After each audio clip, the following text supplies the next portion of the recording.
بسم اللہ الرحمن الرحیم۔ السلام علیکم ورحمۃ اللہ وبرکاتہ۔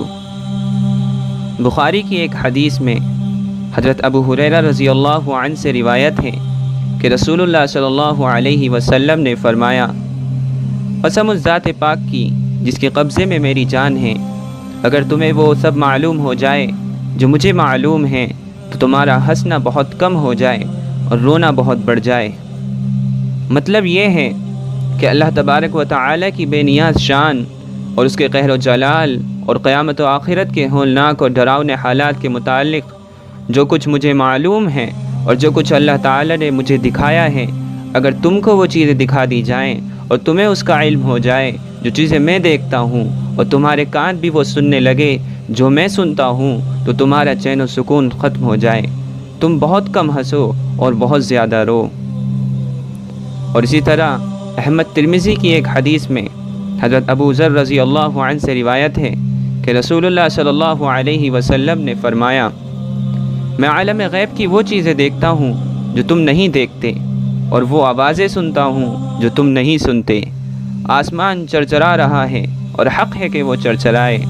قسم ہے اس رب ذوالجلال کی جس کے قبضے میں میری جان ہے۔ آسمان میں 4 انگل جگہ بھی نہیں ہے جہاں کوئی نہ کوئی فرشتہ اللہ کے حضور میں اپنا ماتھا رکھے سجدے میں نہ پڑا ہو۔ اگر تم وہ باتیں جانتے جو میں جانتا ہوں تو تم بہت کم ہنستے اور بہت زیادہ روتے، اور بستروں پر بیویوں سے بھی لطف اندوز نہ ہو سکتے، اور اللہ سے نالہ و فریاد اور گریہ وزاری کرتے ہوئے بیابانوں اور جنگلوں کی طرف نکل جاتے۔ رسول اللہ صلی اللہ علیہ وسلم نے اس حدیث میں عالم غیب کے اپنے اس ہیبت ناک انکشاف کا ذکر فرمایا ہے کہ اللہ کے جلال اور فرشتوں کی کثرت سے آسمان چرچرا رہا ہے، اور 4 انگل بھر جگہ بھی اس میں ایسی نہیں ہے جہاں کوئی فرشتہ سر بسجود نہ ہو۔ آگے حضور صلی اللہ علیہ وسلم نے فرمایا کہ اگر میری طرح تم بھی وہ سب کچھ جان لو جو میں جانتا ہوں اور جو دیکھتا اور سنتا ہوں تو تم اس دنیا میں اس طرح ہنسی خوشی نہ رہ سکو، بستروں پر بیویوں سے لطف اندوزی کا بھی تم کو ہوش نہ رہے، اور گھروں سے نکل کر جنگلوں میں اللہ کے سامنے نالہ و فریاد اور گریہ وزاری کرتے پھرو۔ حدیث کے راوی حضرت ابو ذر غفاری رضی اللہ عنہ پر اس حدیث کا اتنا اثر پڑا تھا کہ بعض اوقات اس حدیث کے بیان کرنے کے ساتھ ان کی دل کی آواز زبان سے نکل جاتی تھی کہ کاش میں ایک درخت ہوتا جس کو جڑ سے کاٹ ڈالا جاتا اور پھر آخرت میں حساب کے لیے میری پیشی نہ ہوتی۔ اللہ تبارک و تعالی کو چونکہ انسانوں سے اس زمین پر اپنے خلافت کا کام لینا ہے، اور اس ذمہ داری کو انسان جب ہی انجام دے سکتا ہے جب اس کا دل سکون اور اطمینان سے ہو، اس لیے یہ خوفناک مناظر اور ہیبت ناک مناظر کو ہماری آنکھوں سے دور رکھا گیا۔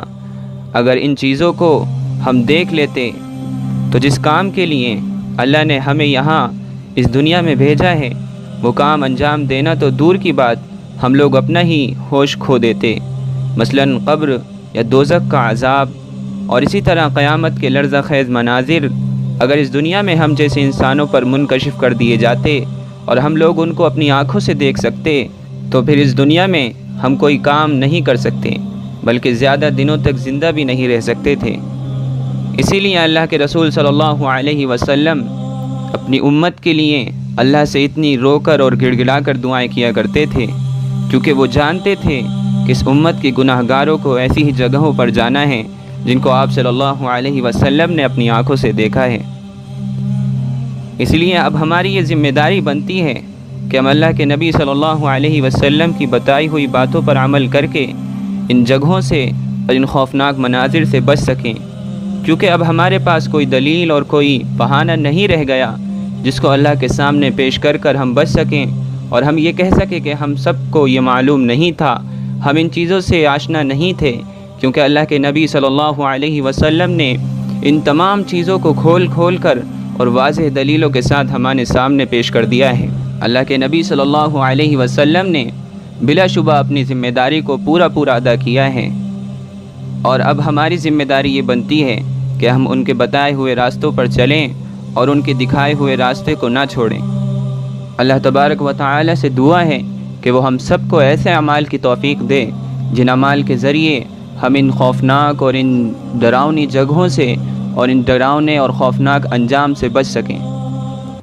تو دوستو امید ہے کہ آپ کو میری بات سمجھ میں آئی ہوگی اور آپ کو یہ ویڈیو بھی پسند آئی ہوگی۔ اگر آپ کو یہ ویڈیو پسند آئی تو اس کو لائک اور شیئر کریں اور میرے چینل کو ضرور سبسکرائب کریں تاکہ اسی طریقے کی اور ویڈیوز آپ تک سب سے پہلے پہنچیں۔ السلام علیکم ورحمۃ اللہ وبرکاتہ۔